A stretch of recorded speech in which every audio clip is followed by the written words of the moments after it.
Egg ತಯಾರಾಗ್ತದೆ sir. ಪೈಲ್ 9,000 ಹಾಕಿದ್ವಿ ರೀ. ಅದ್ರಾಗ ಒಂದು 1,000-1,500 ಸತ್ತಿದ್ದೇವಲ್ರಿ. ಈಗ 7,500 ಉಳಿದಾವ. ಇನ್ಕಮ್ ಚಲೋ ಐತ್ರಿ. ಆದ್ರೆ ಇದಕ್ ಮೇನ್ ಏನಂತಪ್ಪ ಅಂದ್ರ ಪೈಲ್ ನಾವು ಕೈಲಿಂದ ನಮ್ಮ ಮೂಟ ಹಾಕಿ ಆ ನಂತರ ಬಂದಾಗ ನಾವು ತಗೋಬೇಕಾಗತ್ತೆ ಸರ್. ಲಾಭ ಇದೆ. ನಾವು ಈಗ 10,000 ಮಾಡ್ಬೇಕಂದಲ್ಲಿ ಅದ್ರಾಗ 10,000 ಫಾರ್ಮ್ ಕಟ್ಬೋದು ಸರ್. ಕಟ್ಟಿ ಅದಕ್ಕೆ ಒಂದ್ 5,000 ಮಾಡ್ಕೊಂಡು ಅದಕ್ಕೆ ಲಾಭ ಎಷ್ಟು ಬರತಿ ನಾವು ನೋಡಿ ವಿಚಾರ ಮಾಡ್ಕೊಂಡು ಅನುಭವ ತಗೊಂಡು ಮುಂದೆ ನಾವು ಮಾಡ್ಬೇಕು. ವಿಡಿಯೋ ನೋಡ್ತಿರುವಂತ ಎಲ್ಲ ರೈತ ಬಂದವ್ರು ನಮಸ್ಕಾರ. ನೀವು ಬಾಳ ಜನ ಕೇಳ್ತೀರಿ ಇನ್ಸ್ಟಾಗ್ರಾಮ್ ಒಳಗ ಈ ನಾವು ಕೋಳಿ ಫಾರ್ಮ್ ಸ್ಟಾರ್ಟ್ಅಪ್ ಮಾಡ್ತೀವಿ, ಇದ್ರ ಬಗ್ಗೆ ಏನಾದ್ರು ಒಂದು ಐಡಿಯಾ ಕೊಡ್ರಿ ಅಂತ ಹೇಳಿ. ಅದಕ್ಕಾಗಿ ನಾ ಇವತ್ತು ಬಂದಿ ಬೆಳಗಾವಿ ಜಿಲ್ಲೆ ಮೂಡಲಗಿ ತಾಲೂಕಿನ ಈ ಒಂದು ಲಕ್ಷ್ಮೇಶ್ವರ ಗ್ರಾಮದಾಗ ಒಂದು 10,000 ಕೋಳಿದ ಒಂದು ಫಾರ್ಮ್ ಮಾಡ್ಯಾರು. ಇಲ್ಲಿ ಯಾವ ರೀತಿ ಮೇಂಟೆನೆನ್ಸ್ ಮಾಡ್ತಾರೆ, ಯಾವ ರೀತಿ ಇದನ್ನ ಸ್ಟಾರ್ಟ್ಅಪ್ ಮಾಡ್ಬೇಕು, ಈ ತರ ಫೀಡ್ ಹೆಂಗ್ ಕೊಡ್ಬೇಕು ಅನ್ನೋದೊಂದು ಸಂಪೂರ್ಣವಾದ ಒಂದು ಮಾಹಿತಿ ನಿಮ್ಗೆ ಕೊಡತೀನಿ. ಇನ್ನು ಯಾರು ನಮ್ಮ ಚಾನಲ್ ಸಬ್ಸ್ಕ್ರೈಬ್ ಮಾಡ್ಕೊಂಡಿಲ್ಲ ದಯವಿಟ್ಟು ಸಬ್ಸ್ಕ್ರೈಬ್ ಮಾಡ್ಕೊರಿ. ಮತ್ತೆ ಆಗ್ತಾರ ಬರೀ ವಿಡಿಯೋ ಸ್ಟಾರ್ಟ್ ಮಾಡೋಣ. ಬರೀ ನಮ್ ಜೊತೆ ಈ ಒಂದು ಕೋಳಿ ಫಾರ್ಮ್ ನ ವ್ಯವಸ್ಥಾಪಕರಾದಂತ ಬೀರಪ್ಪ ಬಾಗಿಲದನದಾರ. ನಮ್ಮ ಯೂಟ್ಯೂಬ್ ಚಾನಲ್ ಗೆ ಸ್ವಾಗತ ರೀ. ಎಷ್ಟು ವರ್ಷದಿಂದ ಈ ಒಂದು ಕೋಳಿ ಫಾರ್ಮ್ ನ ನಡ್ಕೊಂಡ್ ಬರತ್ತೀರಿ ಸರ್? ಈ ನಮ್ ಫಾರ್ಮ್ 2 ವರ್ಷದಿಂದ ನಾವು ಮೇಂಟೈನ್ ಮಾಡ್ಕೊಂಡ್ ಬರ್ತಾ ಇದೀವಿ. 2 ವರ್ಷದಿಂದ 2 ವರ್ಷ ಮಾಡಿದ್ವಿ. ಈ ಒಂದು ಸ್ಟಾರ್ಟಿಂಗ್ ಮಾಡಿದಾಗ ಎಷ್ಟು ಕೋಳಿಯಿಂದ ಸ್ಟಾರ್ಟ್ ಮಾಡಿದ್ರಿ? ನಾವು 9,000 ಮಾಡಿದ್ವಿ ರೀ. 9,000 ಕೋಳಿ ಒಳಗ 7,500 ಉಳಿದಾವ್ರಿ ಸರ್. 7,500 ಉಳಿದಾವ್ರಿ. ಈ ಒಂದು ದಿನಕ್ಕೆ ಎಷ್ಟು ಎಗ್ ಪ್ರೊಡ್ಯೂಸ್ ಬೇಕಾರೆ? ಒಂದು ದಿವಸಕ್ಕೆ 7,500 ಎಗ್ ತಯಾರಾಗ್ತದೆ ಸರ್. ಪೈಲ್ 9,000 ಹಾಕಿದ್ವಿ ರೀ. ಅದ್ರಾಗ ಒಂದು 1,000-1,500 ಸತ್ತಿದ್ದೇವಲ್ರಿ. ಈಗ 7,500 ಉಳಿದಾವ. ಏನೇನ್ ಫೀಡ್ ಕೊಡ್ತೀರಾ ನಾವು? ಅದಕ್ಕೆ ರೀ 280 kg ಗೊಂಜಾಳ್ರಿ, 50 kg ಕಲ್ರಿ, ಒಂದ್ 25 kg ಒಂದು ಕೇಶವನ್ 2 ಪ್ಯಾಕೆಟ್ ರೀ, 80 kg ಸೋಯಾ ರೀ, 70 kg DRB ರೀ. ಇದನ್ನೆಲ್ಲಾ ಮಿಕ್ಸ್ ಮಾಡಿ ಹಾಕ್ಬೇಕಾರ 5 ಕ್ವಿಂಟಲ್ 5 kg ಹಾಕತ್ರಿ ಒಂದ್ ದಿನಕ್ಕೆ. ಒಂದ್ ದಿವ್ಸಕ್ಕೆ ರೀ. ಒಂದ್ ಒಪ್ಪರಿ ರೀ. ಎದಕ್ಕಂದ್ರೆ ರೀ 4,500 ಕೂಡಿದ್ರಿ. ಇನ್ನ 4,500 ಕೂಡಿದ್ರಿ. ಆಗ 5 ಕ್ವಿಂಟಲ್ 5 kg ರೀ. ಟೋಟಲ್ ಒಂದ್ ದಿವ್ಸಕ್ಕೆ 10 ಕ್ವಿಂಟಲ್ 10 kg ಹಾಕ್ಬೇಕ್ರಿ.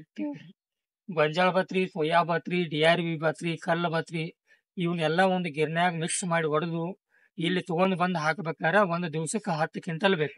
10 ಕ್ವಿಂಟಲ್ ಅಣ್ಣ. ಇದ್ರ ಮೇಂಟೆನ್ಸ್ ಅದು ಹೆಂಗ್ರಿ ಅಣ್ಣ? ಈಗ ಒಂದು ಲೇಬರ್ ಆಗಿರ್ಬೋದು, ಒಂದು ಮೇಂಟೆನ್ಸ್ ಆಗಿರ್ಬೋದು, ಯಾವ ರೀತಿ ಮಾಡ್ತೀರಿ ಸರ್? ಇದು ಬೆಳಿಗ್ಗೆ ಮುಂಜಾನೆ ರೀ. ಮುಂಜಾನೆ 6 ಗಂಟೆಗೆ ಬಂದು ಅಂದ್ರ ಸಾಯಂಕಾಲ 6:30-7 ಗಂಟೆ ತನ 2 ಜನ ಇರ್ತೀವಿ ಸರ್. ಅಂದ್ರ ಅದ ಒಂದ್ ದಿವ್ಸಕ್ಕೆ 4 ಸರಿ ಫೀಡ್ ತಿರುಗಾಡುದ್ರಿ. ಅವ್ನ ಎಗ್ ಟ್ರೇದಾಗ ಹಾರಿಸ್ಬೇಕ್ರಿ. ಅವಕ್ಕ ಸರ್ ಕರೆಕ್ಟ್ ನಿಪ್ಪಲ್ದಾಗ ನೀರ್ ಅದಾವಲ್ಲ ನೋಡ್ಬೇಕ್ರಿ. ಅವನ್ನೆಲ್ಲಾ ನೋಡಿದಾಗ ಇದಾಗತ್ರಿ. ಇಲ್ಲಿ ನೋಡ್ಲಿಲ್ಲ ಅಂದ್ರ ಅವು ಅಲ್ಲಿ ಆಚೆಗಡೆ ದಂಡಿಗ್ರಿ ಅಲ್ಲಿ ಏರ್ ಹುಡ್ಕೊಂತಿತ್ತು ಅಂದ್ರ ಅದ ಏರ್ ತೆಗಿಬೇಕಾಗ್ತದೆ. ಕರೆಕ್ಟ್ ಅವಕ್ ನೀರ್ ಅದಾವು ಇಲ್ಲೋ, ಫೀಡ್ ಐತಿ ಇಲ್ಲೋ ಅಂದ್ರ 2 ಜನ ನೋಡ್ರಿ. ಟೋಟಲ್ 2 ಜನ ವರ್ಕ್ ಮಾಡ್ಬೇಕು.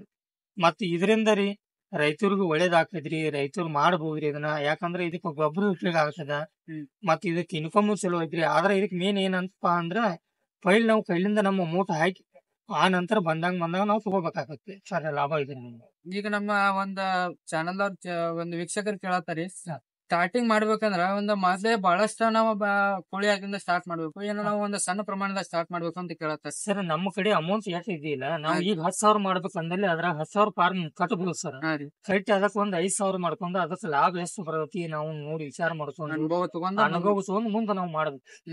ಅಂದ್ರ ನಮಗ್ ಉಳಿತೈತೋ ಅಥವಾ ಇಲ್ಲೋ ಅಂದ್ರೆ ಗೊತ್ತಾಗ್ಬೇಕಲ್ಲ. ಇವತ್ತು ಯಾವ್ಯಾವ ತರ ರೋಗ ಬರ್ತಾವ ಸರ್? ಇದು ಪೀಡ್ಸ್ ಬರ್ತೈತ್ರಿ, ಲೆಂತ್ ಹಾಕವ್ರಿ. ಅಂದ್ರ ಕೋಳಿಗಳು ಸರಿಯಾಗಿ ಫೀಡ್ ತಿಂದಾವ್ಲು ನೋಡ್ಬೇಕ್ರಿ. ಒಂದ್ ದಿವ್ಸಕ್ 3-4 ಸಲ ಫೀಡ್ ತಿರುಗಾಡ್ಬೇಕ್ರಿ ಫೀಲ್ಡ್ದಾಗ್ರಿ. ಅಂದ್ರನ ಕರೆಕ್ಟ್ ಹಾಕವ್ರಿ. ಇಲ್ಲಿಕಂದ್ರ ಈ ಒಂದ್ ರೋಗ ಬರ್ತಾವ್ರಿ. ರೋಗ ಬಂದಾಗ ನೀವ್ ಏನೇನ್ ವ್ಯಾಕ್ಸಿನೇಷನ್ ಅದು ಕೊಡ್ತೀರಿ ಅಂದ್ರೆ ತಿಂಗಳದಾಗ ಒಮ್ಮೆ ವ್ಯಾಕ್ಸಿನ್ ಕೊಡ್ಬೇಕ್ರಿ. 3 ತಿಂಗಳದಾಗ ಒಮ್ಮೆ ಜಂತಿನ ಔಷಧ ಮಾಡ್ಬೇಕ್ರಿ, ಇಂಜೆಕ್ಷನ್ ಮಾಡ್ಬೇಕ್ರಿ. ಈಗ ಅಷ್ಟೇ ರೀ. ನೀವ ಇಲ್ಲೆಲ್ಲ ಇಂಜೆಕ್ಷನ್ ನಾವು ಮಾಡ್ತೀವಿ. ಒಂದ್ ಕೋಳಿ ಒಂದ್ ತಿಂಗಳದಾಗ ಒಂದ್ ತಿಂಗಳ ಪೂರ್ತಿ ಒಂದ್ ದಿವ್ಸಕ್ ಮೊಟ್ಟೆ ಇರ್ತೈತ್ರಿ ಹೆಂಗ್ರಿ? ಒಂದ್ ದಿವ್ಸಕ್ ಒಂದ್ ಮೊಟ್ಟೆ ಇರ್ತೈತಿ ಸರ್. ತಿಂಗಳ ಪೂರ್ತಿ ಇರ್ತೈತ್ರಿ? ತಿಂಗಳ ಪೂರ್ತಿ ಡೈಲಿ ಒಂದ್ ತತ್ತಿ. ಡೈಲಿ ಒಂದ್ ತತ್ತಿ ಅನ್ಕರ ಇಡತೈತ್ರಿ. ಗ್ಯಾಪ್ ಆಗಲ್ರಿ ಒಂದ್ ತಿಂಗಳ ಒಳಗ? ಏನು ಗ್ಯಾಪ್ ಆಗಲ್ಲ. ಅಂದ್ರ ಅದಕ್ಕೆ ನಾವು ಸರಿಯಾಗಿ ನಾವು ಅದಕ್ಕೆ ಕೋಳಿಗೆ ನಾವು ಉಪಹಾರ ಹಾಕಿದ್ವು ಅಂದ್ರ ಅದು ಕರೆಕ್ಟ್ ತತ್ತಿ ಐತಿ. ಮತ್ ನಾವು ಅದನ್ನ ಮೇಂಟೈನ್ ಮಾಡ್ಲಿಲ್ಲ ಅಂದ್ರ ಅದು ಹಾಕ್ತೇವೆ. ಈಗ ಇನ್ನ ಬಂದಿದ್ದೀರಿ 4,500 ಕೋಳಿ ಏನೈತ್ರಲ್ಲ, ಇದನ್ನ ಅದಕ್ಕೆ ಡೇಟ್ ಆಗಿದೆ. ಅಕ್ಕಿ ಹಾಕೋದು ಹೊಸ ಜಿಗೇತಾವ್ರಿ. ಅದಿನ್ನ ಮಾಂಸ ಮೀಟ್ ಪರ್ಪಸ್ ಒಂದು ಮಾರ್ಕೆಟಿಂಗ್ ಅನ್ನೋದು ಒಂದು ಪ್ರಮುಖವಾಗೈತಿ. ಅದನ್ನ ಸೇಲ್ ಮಾಡೋದಾಗಿರ್ಬೋದು, ಮಾರ್ಕೆಟಿಂಗ್ ಮಾಡೋದು ಒಂದು ಅತ್ಯಂತ ಪ್ರಮುಖವಾಗೈತಿ. ಈಗ ನೀವು ಇಲ್ಲಿ ಎಗ್ಗಳ ಎಲ್ಲೆಲ್ಲಿ ಒಂದು ಮಾರ್ಕೆಟಿಂಗ್ ಮಾಡ್ತೀರಿ, ಯಾವ್ಯಾವ ರೀತಿ ಮಾಡ್ತೀರಿ ಅಂತ ಒಂದ್ ಸ್ವಲ್ಪ ಹೇಳಿರಿ. ನಾವ್ರಿ ಇಲ್ಲಿ ನಮ್ ಕಡೆ ಬಂದವ ನಾವು ಆರ್ಡರ್ ಮಾಡ್ತಾರ್ರಿ, ಫೋನ್ ಮಾಡ್ತಾರ್ರಿ ನಿಮ್ ಕಡೆ ಎಗ್ ಅದಾವು ಅಥವಾ ಇಲ್ವ ಅಂತ ಹೇಳಿ. ಗೋಕಾಕ್ ಕಡೆಯವ್ರು ಒಂದ್ ಬರ್ತಾರ್ರಿ, ಗೋಕಾಕದವ್ರು ಒಯ್ತಾರ್ರಿ, ಮಾಲಿಂಗ್ಪುರದವ್ರು ಒಯ್ತಾರು, ಬೆಳಗಾವದವ್ರು ಒಯ್ತಾರು. ನಾವ್ ಒಂದ್ ಎಗ್ಗಿಗ್ರಿ ಸರ ಇವತ್ತಿನ ರೇಟ್, ಇವತ್ ಪೇಪರ್ ರೇಟ್ ಹೊಸಪೇಟೆ ರೇಟ್ ಅಥವಾ ಬೆಂಗಳೂರು ರೇಟ್, ಒಂದ್ ಎಗ್ಗಿಗೆ ₹5.45 ರೇಟ್ ಇದೆ. ಒಂದ್ ಅಂದ್ರ ದಿವ್ಸಕ್ ನಾಳೆ ಬಂದ್ರ ನಾಳೆ ರೇಟ್ ರೀ, ಇವತ್ ಬಂದ್ರ ಇವತ್ತಿನ ರೇಟ್. ರೇಟ್ ಏನ್ ಇರ್ತೈತಿ ಅದ್ರ ಪ್ರಕಾರ ನಾವ್ ಕೊಡ್ತೀವಿ. ಈಗ ನೀವು ಇಲ್ಲಿ ಬಂದ್ ಒಯ್ಲಾರ್ದ ಒಂದ್ ನೀವ ಒಂದ್ ಮಾರ್ಕೆಟ್ ಹೋದ್ ಒಂದ್ ಸೇಲ್ ಮಾಡ್ತೇನಂದ್ರೆ ಎಲ್ಲಿ ಸೇಲ್ ಮಾಡ್ತೀರಿ? ನಾವ್ರಿ ಇಲ್ಲಿಂದ ನಮ್ ಗಾಡ್ಯಾಗ ಹೇರ್ಕೊಂಡ್ ಹೋಗಿ ನಾವ್ ಮತ್ತೊಬ್ರಿಗೆ ಹೋಗಿ ಕೊಡ್ಬೇಕಂದ್ರ ಇವತ್ 5.45 ಐತಂದ್ರ ಅಂದ್ರ 10 ಪೈಸೆ ನಾವ್ ತಗೋಬೇಕಾಗ್ತದ. ಅಂದ್ರ ನಮ್ ಲೇಬರ್ ಚಾರ್ಜ್ ರೀ, ಡೀಸೆಲ್ ಚಾರ್ಜ್ ಒಂದ್ ಎಗ್ಗಿನಿಂದ 10 ಪೈಸೆ. ಇವತ್ 5.40 ಐತಿ ಅಂದ್ರ ಇವತ್ 5.50 ತಗೋಬೇಕಾಗ್ತದ.